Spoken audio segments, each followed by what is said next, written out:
The clerk typed my name twice, checked the screen, and shook her head. No single reservation under Mercer. I have 2 rooms. Richard and Carol Mercer, then Catherine and Derek Hale. That's it. I set my suitcase down and called my mother. She picked up on the 4th ring, laughing at something Catherine said in the background. "Mom, there's no room booked for me." She paused the way she does when she's deciding how confused to sound. "Oh honey, I thought you'd sort it out. You always do." She said it brightly, like she was complimenting me, and behind her I heard Catherine ask Derek whether the pool was heated. My mother had planned a family vacation in Gatlinburg, Tennessee, 3 nights at a mountain lodge in peak October. And she had not reserved a bed for her younger daughter. She hadn't forgotten. Forgetting looks different. Forgetting comes with a gasp and a scramble to fix it. This came with a laugh. 48 hours later, every person in my family would wish they'd booked that room. Welcome back to Calm Drama Stories. I'm Rosalind, 32, Financial Research Director from Charlotte, North Carolina. My parents planned a family vacation and forgot to include me. Except it wasn't forgetting. If your family has ever confused your independence with not needing to be loved, this story is yours. Drop a comment and subscribe. I lived in Charlotte in a 1-bedroom apartment 12 minutes from my office. Coffee at 5:45 every morning, black, standing at the counter while the sun came up over the parking garage across the street. I worked as a financial research director at an investment firm downtown. 50-hour weeks, quarterly reports, conference calls where I could hear my own voice echoing back from speakerphones in 3 time zones. I built that life from nothing. Put myself through UT Knoxville on an academic scholarship and a job shelving books at the Hodges Library, 17 hours a week between classes, graduating summa cum laude with nobody in the audience except Nadine, my roommate, who screamed my name so loud the dean flinched. My sister Catherine had her tuition paid by our grandfather Arthur, every semester, no questions asked, and she dropped out of the UT Business School after 1 term because she said the professors didn't challenge her. She moved back to Knoxville, married Derek Hale at 28, had a son named Liam at 31, and hadn't held a job in 7 years. Our parents never commented on the difference. They didn't have to. The family had already decided what each daughter was for. Catherine was the one you took care of. I was the one who took care of herself. And despite everything, despite the scholarships nobody celebrated and the promotions nobody asked about and the apartment nobody visited, I drove 4 hours on I-40 through the Smokies for every birthday, every Easter, every Thanksgiving, every Christmas. 4 hours there, 4 hours back. I never missed. I thought showing up was enough to prove I belonged. Mom called in August, right when the Charlotte heat turns mean and the sidewalks shimmer at noon. "We're all going to the mountains. Catherine found this gorgeous lodge in Gatlinburg, fireplaces, a pool, right on the main strip. First week of October, leaves will be perfect." She said, "We're all going," the way she said everything. Casually, like the details would arrange themselves. I asked about rooms. "Your father handled the reservations." I texted Dad that night. "Am I in room 2 or 3? He replied 40 minutes later, "All set, don't worry." I read it, set the phone down, and believed him. People ask me later why I didn't push harder, why I didn't call the lodge myself and verify. And the answer is simple. I shouldn't have needed to. Your father tells you it's handled, you trust it. I requested 3 days off from work, the first vacation time I'd used since a long weekend in Savannah the year before. I packed hiking boots, a novel I'd been saving, and a bottle of Malbec I planned to open with my mother on the balcony after dinner. I pictured Catherine and me on a trail with Liam between us, his little hand reaching for leaves. I pictured my father reading on the porch, and my mother ordering too much food at a restaurant and all of us laughing about it. My family lived in the Knoxville area, a 1-hour drive to Gatlinburg for them. I would be coming from Charlotte, 4 hours through the mountains, and I packed the car early Friday morning with my suitcase in the trunk and that bottle of wine on the passenger seat like it was riding shotgun. The drive was beautiful, I'll give it that. I came west on I-40 and then cut south through the Smokies, and the October leaves were doing exactly what the brochures promise. Red maple, gold hickory, the occasional birch so bright it looked lit from inside. I had the windows cracked and the radio on low, and I felt, for once, like I was heading towards something instead of away from something else. I pulled into the lodge parking lot at 3 in the afternoon. Big timber frame building, rocking chairs on a wraparound porch, a stone chimney already trailing smoke. I grabbed my suitcase and walked through the double doors into a lobby that smelled like cinnamon and cedar, the kind of place that tries very hard to make you feel at home. The clerk was young, maybe 23, with a name tag that said Alyssa, and she smiled when I stepped up. "Checking in. Rosalind Mercer." She typed, scrolled, typed again. That smile faded into something more careful. "I have 2 rooms under Mercer. Richard and Carol Mercer in room 214. Catherine and Derek Hale in room 216. There's no single reservation." I stared at the screen she'd angled toward me. 2 rooms. Parents in one. Catherine, Derek, and 4-year-old Liam in the other. My name nowhere. "Is anything else available?" She checked, shook her head. "We're sold out, ma'am. Peak leaf season. We've been booked for months." I stood there with my suitcase handle in one hand and my phone in the other, and I called my mother, and you already know what she said. I was still at the front desk when I heard the lobby doors open and a child's voice bounce off the timber rafters. Catherine came in wearing new boots and a quilted vest, Derek behind her with a duffel bag over each shoulder, Liam running ahead toward the fireplace. She saw me standing at the counter with my suitcase and stopped.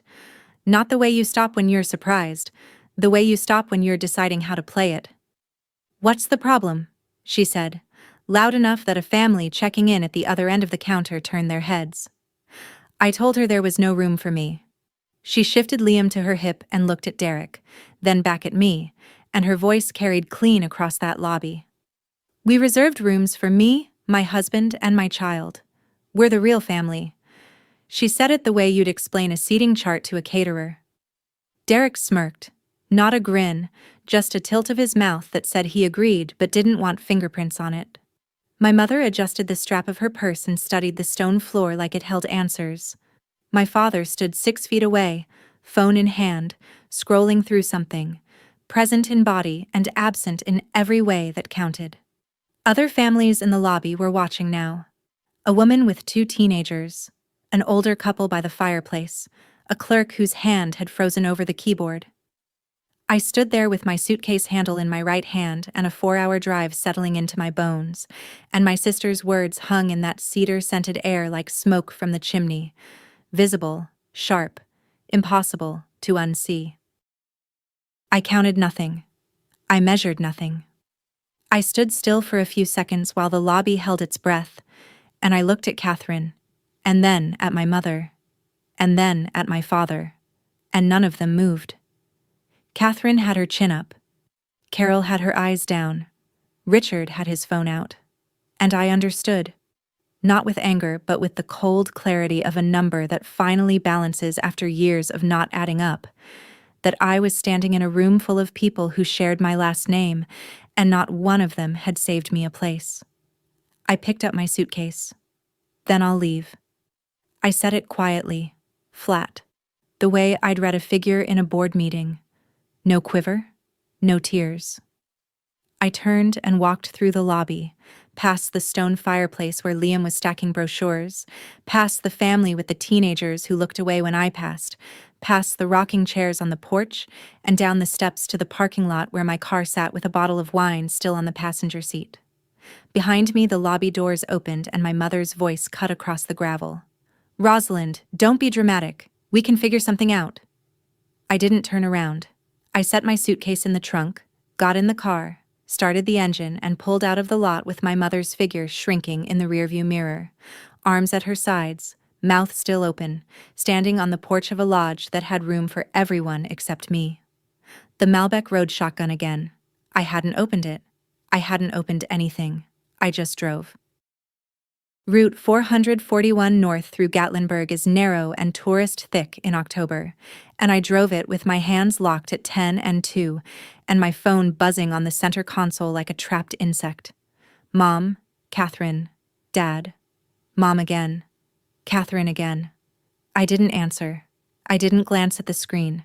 I kept my eyes on the road and my foot steady, and I drove 20 miles north to Sevierville, where the tourist strip thins out and the river gets quieter and the mountains stop performing for an audience. The Riverbend Inn sat back from the road behind a row of sycamores, a 2-story place with white paint going soft at the edges and a hand-lettered sign near the office door. I pulled in, parked, and walked inside. A woman behind the counter, maybe 60, glasses on a chain, looked up from a paperback. "Just you, hun?" "Just me." She gave me room 7, ground floor, back of the building, window facing the Little Pigeon River. $89 a night. I carried my suitcase across a gravel path and unlocked the door and set my bag on a bed with a quilt that smelled like lavender dryer sheets. Through the window, I could hear the river, and nothing else. By the time I sat down on the edge of that bed, I had 34 missed calls. I didn't count them right away.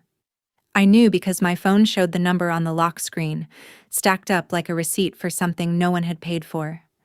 $89. That's what it would have cost my parents to book a third room. They spent $1,300 on 2 rooms and couldn't find 89 more for a daughter who drove 4 hours to be there. The ceiling fan in room 7 had a wobble. Every third rotation it ticked against something, a screw or a bracket. Soft and steady like a metronome keeping time for a song nobody was playing. I sat on the bed and opened my phone. 12 texts from my mother, sent in a sequence that mapped her emotional arc with the precision of a stock chart. "This is ridiculous."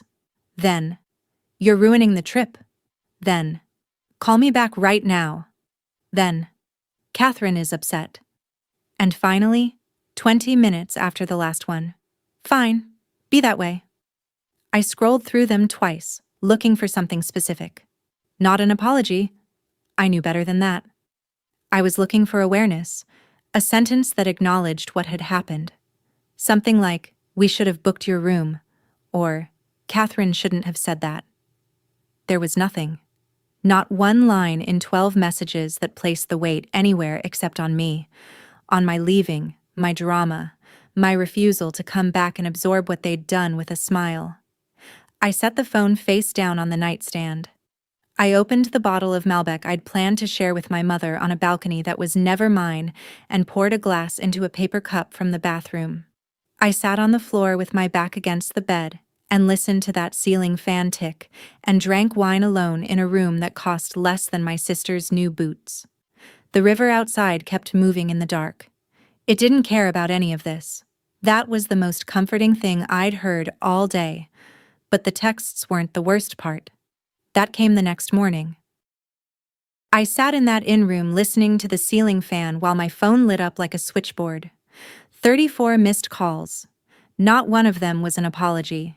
If you've ever been the person your family calls to come back but never calls to say they're sorry, you know exactly how that pillow felt that night. Stay with me. What they did next made walking out look like the easy part. I should tell you about Christmas, 3 years before the lodge. I drove 4 hours from Charlotte in an ice storm. I-40 through the gorge at Asheville was down to 1 lane, salt trucks every half mile, my windshield wipers fighting a losing war against freezing rain. I made it to my parents' house in Knoxville by early afternoon and carried in 4 individually wrapped gifts I'd spent a month choosing. A cashmere scarf for Mom in the shade of blue she always pointed out in catalogs, a Shimano fishing reel for Dad because his old one seized up at the lake in September, a Build-A-Bear firefighter for Liam because he'd been obsessed with fire trucks since August, and a leather-bound journal for Catherine because she'd mentioned wanting to start writing again. We opened presents around the tree. Catherine went first. She always went first. Mom and Dad gave her a diamond tennis bracelet. Full production, the velvet box, the gasp, the way Mom held Catherine's wrist up to the light so it caught the afternoon sun through the living room window. Derek filmed it on his phone. Then Catherine turned to me and handed me a candle. Vanilla. Still in the drugstore bag. I turned it over in my hand and read the clearance sticker on the bottom. $4.99. Mom saw me looking. I didn't know what you'd want. She said it brightly, like not knowing your daughter was a reasonable defense for a $5 candle sitting next to a diamond bracelet. I said thank you. I smiled. I drove 4 hours home the next day with that candle on the passenger seat. I never burned it. It sits on the shelf in my apartment behind a row of books where I don't have to look at it, but I always know it's there. Then there was Catherine's wedding, 2 years before the lodge. Nashville. Big venue. 200 guests. A string quartet that played Pachelbel while Catherine walked down an aisle lined with white peonies. I was not in the bridal party. Catherine told me in March, 6 months before the ceremony, and she said it gently, the way you deliver bad news to someone you don't respect enough to be honest with. We didn't want to burden you with bridesmaid costs. The dress was $280. I'd priced it. I could have covered it from one day's pay. But Catherine chose her college friend Megan as maid of honor, and 2 of Derek's cousins as bridesmaids, and I sat in the back row between an elderly neighbor and a man I later learned was Derek's accountant. Nobody told me about the rehearsal dinner until the day before. I found out from a text in the family group chat that started mid-conversation, as if I'd been included all along and simply hadn't been paying attention. But I was the one who arrived at the venue at 7 in the morning to help set up. I carried folding tables from a storage room across a gravel lot. I arranged 200 centerpieces, mason jars with wildflowers, each one requiring a ribbon tied in a specific knot Catherine had demonstrated once via FaceTime. I stayed after the reception and cleaned until midnight. Stacked chairs, swept the dance floor, loaded gifts into Derek's brother's truck. And Derek's brother, slightly drunk, leaning against the tailgate, looked at me and grinned. "So you're the hired help?" He was joking. It didn't feel like a joke. I drove back to Charlotte the next morning. No thank you text. Not that day. Not ever. Morning at the inn. Light came through the window in a long stripe across the bed, and the river outside sounded louder than it had the night before, swollen from whatever rain had fallen while I slept. I sat against the headboard with my phone and scrolled through my photo library, not looking for anything specific, just following a feeling. I found the family photos. There were maybe 50 across the last 5 years. Birthdays, holidays, posed shots on porches and in front of Christmas trees. I was in 3 of them. In 2, I was partially cut off at the edge of the frame, half a shoulder and a slice of jaw, as if whoever held the camera had framed the picture around Catherine and then caught me by accident. I opened the family group chat and scrolled back 6 months. My name appeared less than anyone's, and when it did, it arrived attached to a task. Rosalind, can you bring the extra chairs from storage? Rosalind, can you pick up Liam's prescription on your way? Rosalind, can you grab ice? Never. Rosalind, how are you? Never. Rosalind, we missed you. Never. Rosalind, are you okay? I sat with the phone in my lap and looked at the data the way I would at work. Patterns, frequencies, outliers. This wasn't forgetfulness. Forgetfulness is random. This was structured. I was included when labor was needed and excluded when belonging was distributed, and the system was so old and so consistent that everyone in it, including me, had stopped noticing it was a system at all. I was the emergency contact for a family that wouldn't contact me in an emergency. I called Nadine at noon. She picked up on the second ring, she always does, and I heard hospital noise behind her, the beeping and overhead pages that meant she was on a break at the medical center in Asheville. "Talk to me," she said, because Nadine doesn't waste time on hello. I told her everything. The 2 rooms. Catherine's voice in the lobby. My mother chasing me to the parking lot not to apologize but to call me dramatic. The 34 missed calls that added up to exactly 0 acknowledgments of what went wrong. Nadine listened the way she always listens, which is to say completely, without interrupting, until the silence on the line told her I was done. Then she said, "When are you going to stop driving 4 hours to prove you belong to people who won't save you a chair?" She wasn't being cruel. Nadine doesn't do cruel. She was being accurate, which is worse, because accuracy doesn't leave you anywhere to hide. I sat on the bed in room 7 of the Riverbend Inn with the phone pressed to my ear and the river running behind the window, and I didn't say anything for a long time. I don't know, I finally said. That's the problem, Roz. You do know. You just haven't said it out loud yet. After we hung up, I opened the Notes app on my phone and typed a heading. Things I need versus things I accept. The need column filled fast. Respect, inclusion, a room with my name on it, a family that noticed when I wasn't in the photograph. The accept column filled faster. The candle, the back row, the cleanup, the vague text, the missing reservation, the lobby, the lobby, the lobby. Sunday morning, the family group chat lit up. Catherine posted a selfie from the lodge pool. Sunglasses, Liam on a float behind her, mountains in the background, the water that perfect unreal turquoise. Family time in the mountains, she captioned it, followed by a string of heart emojis. Mom hearted it immediately. Dad gave it a thumbs up. Derek posted a photo from a hiking trail, Liam on his shoulders, mist in the trees, captioned, "Making memories." Mom hearted that one too. I scrolled through the photos and the reactions and the follow-up messages. That trail looks amazing, and Liam is getting so big, and best trip ever. And my name appeared nowhere. Not my name, not my absence, not a single message that acknowledged a daughter and sister had driven 4 hours, been told she wasn't real family, and left. I had been erased so completely that the erasure itself left no mark. My phone buzzed with a separate text. Cousin Denise, my grandfather Arthur's niece's daughter, a year older than me, lives in Maryville outside Knoxville. Are you on that trip? I don't see you in any of the photos. I stared at the message, typed, I left. Deleted it, typed, long story, sent it. Denise replied fast, you okay? I looked at her reply on my screen and thought about the honest answer, which was no, and the answer that would keep things manageable, which was something shorter. Getting there, I typed. Denise sent back a single heart. No commentary, no follow-up questions she knew I wasn't ready for. Just presence, small and specific, from a corner of my family I'd never thought to lean on. Monday morning. I was standing at the window of room 7 watching a heron pick its way along the shallow edge of the Little Pigeon River when my phone buzzed on the nightstand. Text from Dad. I picked it up expecting something logistical. Maybe they'd left something at the lodge.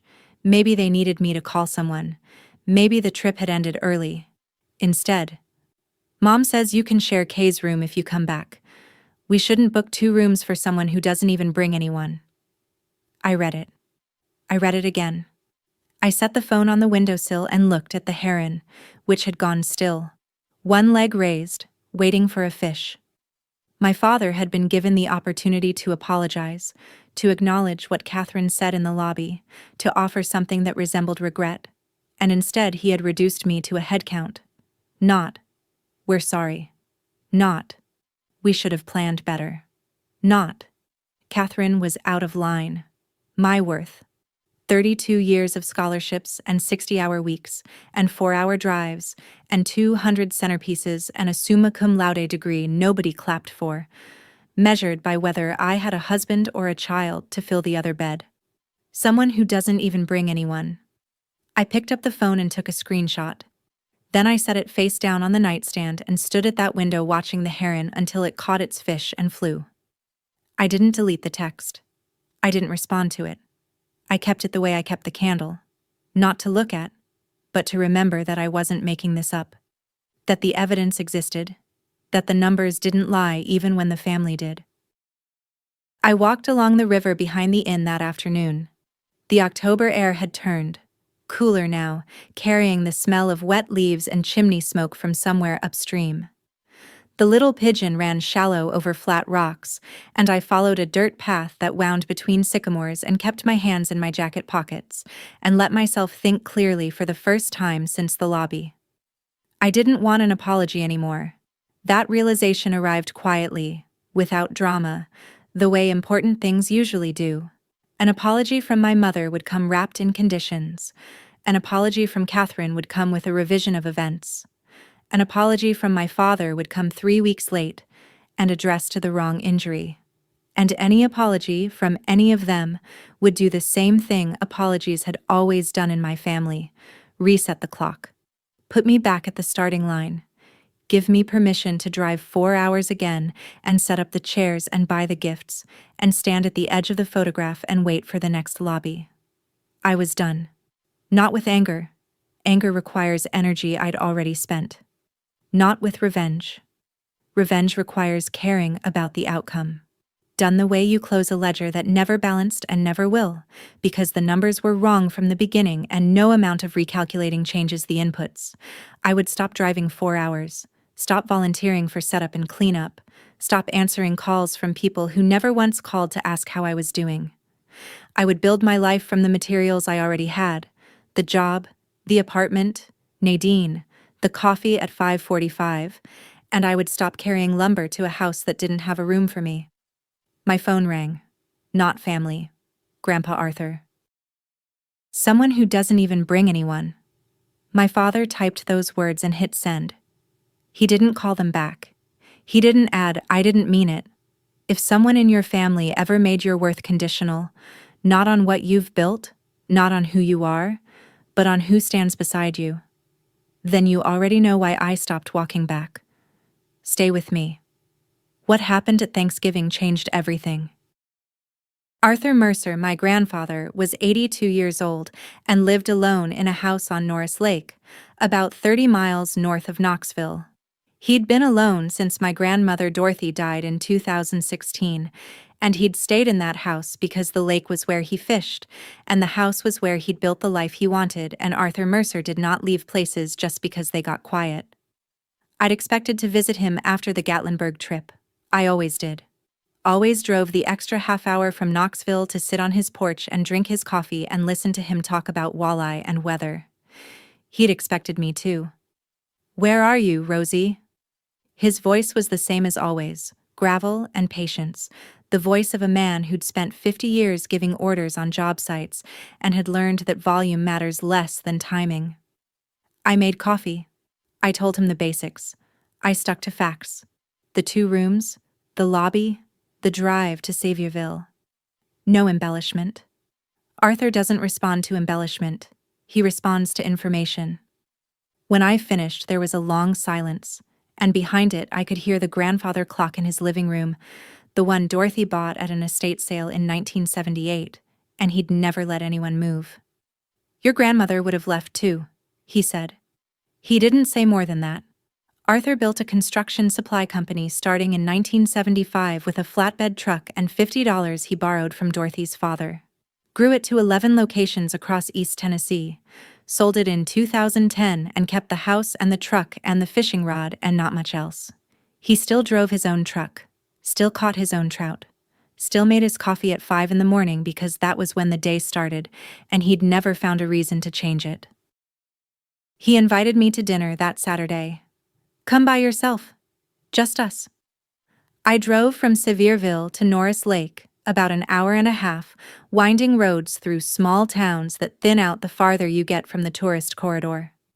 Arthur's house sat at the end of a gravel drive lined with pin oaks he and Dorothy planted the year they bought the lot. Wood floors, a mounted largemouth base over the fireplace, family photos on every flat surface.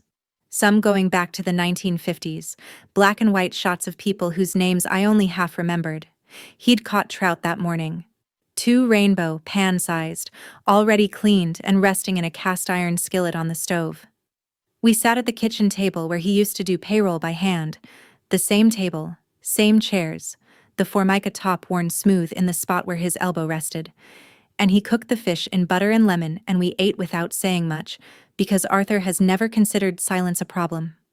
After dinner, he leaned back and asked pointed questions, the kind he'd ask a foreman reporting on a job site. "How much is Catherine's mortgage?" I told him what I knew. "Does Derek make enough to cover it?" I shook my head. "What does your father actually do at that company?" I told him, a consulting title attached to the business Arthur had sold, no measurable duties, a salary that amounted to family charity. Arthur looked at me across that table. I've been sending your parents and Catherine $8,000 a month for 13 years. I set my fork down. I didn't know that. Nobody does. Except them. And now you. The math landed before I could stop it. 13 years? 8,000 a month. Over $1 million. Not one of them had built anything with it. How much have I sent you? He asked. I looked at him. Nothing, Grandpa, I never asked. He nodded. I know. Arthur didn't tell me what he was planning. He wiped his hands on a dish towel, carried the plates to the sink, and said over his shoulder, I'm hosting Thanksgiving this year. Whole family. Aunt Phyllis, cousins, old friends from the company. I dried a plate and set it in the cupboard. You haven't hosted Thanksgiving in 6 years. Then it's about time. He said it mildly, the way he said most things, as if the decision had been sitting in a drawer and he'd simply opened it. He didn't explain. He didn't invite discussion. Arthur announces things the way the weather does. It arrives, and you adjust. I drove back to Charlotte the next day, returned to my desk, my reports, my quarterly reviews, the rhythm of work that had always been the most reliable structure in my life. Client presentations, market analysis, conference calls where people addressed me as Ms. Mercer and listened when I spoke. I didn't call my parents. They didn't call me. The silence between us was different now. Before Gatlinburg, it had been the familiar silence of a family that doesn't check in. Passive, ambient. The kind you stop noticing the way you stop hearing traffic outside your window. After Gatlinburg, it was something I'd chosen. A border I'd drawn with no announcement and no negotiation. Just the simple act of not picking up the phone and not driving 4 hours and not asking whether I was needed. It felt strange at first. Then it felt like space. Then it just felt like Tuesday, and Wednesday, and Thursday, each day a little further from the lobby, each week a little less like something was missing, and a little more like something had been returned. 6 weeks until Thanksgiving. 5 weeks later, Mom restarted the family group chat like nothing had happened. Thanksgiving at Grandpa's. Who's bringing what? She added a turkey emoji and a heart, and the casual cheer of it was so perfectly calibrated to erase Gatlinburg that I almost admired the craftsmanship. Catherine responded within minutes. I'll bring the wine. Purchased, I knew, on the family credit card grandfather paid, the one she'd carried since college, the one that had never once been declined because Arthur's money arrived every month like a tide. Mom assigned dishes. Dad's doing his cornbread. I'll handle the green bean casserole. Rosalind, can you bring your sweet potato casserole? Everyone loves it. I stared at the message. Excluded from a vacation. Told I wasn't real family. Informed by my father that I wasn't worth a hotel room because I didn't bring anyone. And now, 6 weeks later, expected to spend 3 hours peeling, mashing, seasoning, and baking a casserole for people who couldn't be bothered to book me a bed. The audacity wasn't even audacity. It was habit. They'd moved past Gatlinburg the way a river moves past a rock, flowing around it, over it, forgetting it the moment the current pulls them downstream. They assumed I'd do the same because I always had. I typed back, I'll be there. No emoji, no exclamation point, no can't wait, or see you soon. Carol likely read it and thought everything was settled. Catherine likely read it and thought I'd gotten over my tantrum. They saw compliance. They saw the Rosalind who always shows up, always brings the dish, always drives the 4 hours. They didn't see the screenshot still saved on my phone or the ledger I'd finally closed. Carol called on a Tuesday evening, 2 weeks before Thanksgiving. Her voice was softer than usual. Not gentle, exactly, but lowered. The way people talk when they know they should say something difficult and are trying to find a version of it that costs them nothing. I know you're still upset about the trip. I was sitting on my apartment floor in Charlotte, laptop open, reviewing a client portfolio. I'm not upset, Mom. I'm clear. She didn't like that answer. I could hear her shifting on the couch, the leather creaking in the background. Catherine gets so worked up. You know how she is. Liam's been impossible lately, and Derek's hours at the dealership got cut, and she's under so much pressure. We just try to keep things smooth. I waited. Sometimes I think about what happens if your grandfather stops helping us, she said, and her voice changed, dropped lower, lost the performance. I don't know how we'd manage, I really don't. Your father's salary covers the basics but not much else, and Catherine, she hasn't worked in so long, and Derek's commission keeps shrinking, and the house payment alone. She trailed off. For a moment I heard my mother clearly, not the woman who laughed on the phone while I stood in a lobby without a room, but a 58-year-old woman who had never worked, whose entire financial life depended on an 82-year-old man's generosity, who was afraid. That was real. I held it for a second. Then she finished. That's why it's easier when everyone just goes along. And there it was. The fear was real, but the conclusion was the same. Keep things smooth. Don't rock the boat. Give away my chair so Catherine stays steady. You kept the peace by giving away my chair, Mom. That's not fair. Neither was the trip. She hung up first. Catherine posted the mountain trip photo on social media a week before Thanksgiving. A carousel, the lodge, the trail, the pool, Liam eating pancakes in the restaurant, a sunset from the porch with the Smokies layered blue and gold behind it. Caption: grateful for the ones who matter most. 214 likes. 31 comments. Heart emojis from people I recognized and people I didn't. Not one person asked where I was, because the photos told a complete story and the story didn't include me, and nobody noticed the missing piece. Cousin Denise noticed. She messaged me that evening. You weren't in any of those photos. What actually happened in Gatlinburg? I hadn't told anyone except Nadine and Arthur. I'd kept it contained, not to protect my family, but because explaining it required admitting how much it hurt, and I wasn't ready to hold other people's reactions on top of my own. But Denise had asked directly, and Denise was family in the way that word is supposed to mean. I told her. The rooms, the lobby, Catherine's words, my father's text. I typed it plainly, no editorializing, just the facts in order.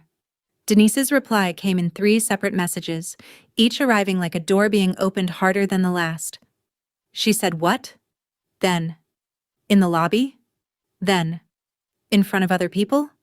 Denise told Aunt Phyllis. Phyllis was Arthur's sister, 78, sharp as a tax audit, and she had never in her life let something go that she believed was wrong. She called me the next afternoon. "I heard about Gatlinburg. Is it true?" "Yes, ma'am." Long pause. "Your grandmother would be heartbroken." The truth was moving through the extended family now, not as gossip, not as drama, just facts, passed between people who still believed facts mattered. Thanksgiving week I drove to East Tennessee the day before, but I didn't stay with my parents. I booked a room at a hotel in Knoxville, a Holiday Inn off the interstate, clean and anonymous, a bed and a bathroom, and no family within earshot. Another boundary, small and deliberate, like all the best ones. Thanksgiving morning I drove to Arthur's house at Norris Lake and arrived early, before 8, when the mist was still sitting on the water and the air smelled like wood smoke and cold pine. Arthur was in the kitchen making his grandmother's corn pudding from a recipe on a yellowed index card taped to the refrigerator with a magnet shaped like a largemouth base. The card had Dorothy's handwriting on it. Small, precise, the cursive of a woman who'd been a schoolteacher before she married a man with a flatbed truck and a $50 loan. I helped him set 22 place settings. Dorothy's china, white with a thin gold band, each plate handled like it remembered her hands. Arthur polished the serving forks himself, standing at the sink with a rag, working the tines until they caught the morning light. Guests arrived starting at 11. Aunt Phyllis came first, walker and all, driven by her grandson Craig. Uncle Gene in a flannel shirt that looked older than me. Cousin Denise with a pecan pie and eyes that found mine immediately across the living room. 2 of Arthur's old construction friends, men in their 80s who still called him Art, and shook hands like they were testing each other's grip. Then the others arrived. Carol and Richard pulled up in the Buick. Carol carrying a casserole dish, Richard with his hands in his pockets. And behind them, Catherine, Derek, and Liam. Catherine in a new cashmere coat the color of butter. Derek in a Barber jacket. Catherine hugged grandfather with both arms. "Happy Thanksgiving, Grandpa." All brightness, all smiles. Dinner filled the house the way Dorothy would have wanted it. Turkey on the big platter. Arthur's corn pudding in the cast-iron dish. 3 pies on the sideboard. Rolls in a basket lined with a cloth napkin. Arthur stood at the head of the table and said grace, and his voice carried the way it must have carried across job sites for 40 years. For the food, the family, and the truth. Amen. 22 people said amen and sat down, and the noise began. Forks against china, ice in glasses, the layered conversation of people who share a bloodline and don't all see each other often enough to run out of things to say. Catherine held court. She told stories from the Gatlinburg trip. The trail where Liam collected 11 different leaves. The restaurant with the trout that fell apart on the fork. The morning Derek jogged 3 miles in the fog and came back talking about a black bear he probably imagined. She told them brightly, leaning forward, hands moving, the kind of storytelling that fills a room and leaves no space for a different version. Then she lifted her glass. "I want to make a toast," she said, and the table quieted. "To family, to the ones who show up for each other, through thick and thin." She looked at me when she said, "Show up." Not long, half a second, maybe less. But I saw it. Aunt Phyllis saw it. Denise saw it. Arthur, at the head of the table, cutting his turkey with the steady hand of a man who'd been cutting his own meat for 8 decades, looked up. He didn't say anything. He watched. I held my glass above the table for the length of the toast and then set it down without drinking. The wine sat untouched. The silence between me and that glass was louder than anything Catherine had said. After the main course, while the table broke into smaller conversations and Arthur's construction friends argued about the Tennessee-Alabama game, Catherine started talking about a boat. "For the lake, Grandpa. Derek's been looking at one. A pontoon. Something we could all use." Derek picked it up. "There's a truck I've had my eye on too. A Silverado. One owner, under 50,000 miles." They floated these items casually, like balloons released into a room to see who would reach for them, and Arthur chewed his cornbread and said nothing. I stood to clear plates. I carried a stack into the kitchen, and I'd set them next to the sink when I heard Catherine behind me. She'd followed me. Her voice dropped low. The register she uses when she wants a fight, but doesn't want an audience. "Are you going to be weird all night?" I rinsed a plate. "I'm not being weird, Catherine." "Then stop acting like the victim. You left. That was your choice." I set the plate in the drying rack and turned to face her. "Because you didn't book me a room." Her jaw tightened. "You could have figured it out yourself. You always do." There it was. The family's operating system running its oldest program. Rosalind always handles it. Rosalind always figures it out. Rosalind doesn't need help, doesn't need inclusion, doesn't need a room or a chair or a place in the photograph, because Rosalind always does. I picked up a dish towel, dried my hands, and set it on the counter. I looked at my sister standing in our grandfather's kitchen in her cashmere coat with her hand on her hip and her jaw set, and her entire life funded by a man in the next room who'd started with a flatbed truck. I didn't say anything. I walked back to the table. Dessert. Arthur's lemon meringue pie. His recipe, not Dorothy's, the one secret he'd never shared with anyone. Coffee in Dorothy's china cups, the ones with the gold rims that caught the dining room light. The table had loosened the way tables do after a big meal, people leaning back, belts adjusted, conversations drifting. Catherine was talking to Denise and Craig, laughing, her voice carrying that bright, performance-grade confidence she'd perfected over years of telling stories where she was always the reasonable one. And then, Rosalind she just left. Right out of the lobby. Out of nowhere. We're all having a wonderful time and she walks out. So dramatic. She said it like a punchline. Like a family anecdote she'd already shaped and polished and added to the rotation, another story about difficult Rosalind who can't just go along. The table turned to me. Not all at once. A slow rotation, face by face, the way a room shifts when it senses that something is about to change. Phyllis set down her fork. Denise stopped mid-bite. Uncle Gene looked at his coffee. Arthur's construction friends glanced at each other. Some of them knew what had happened in Gatlinburg.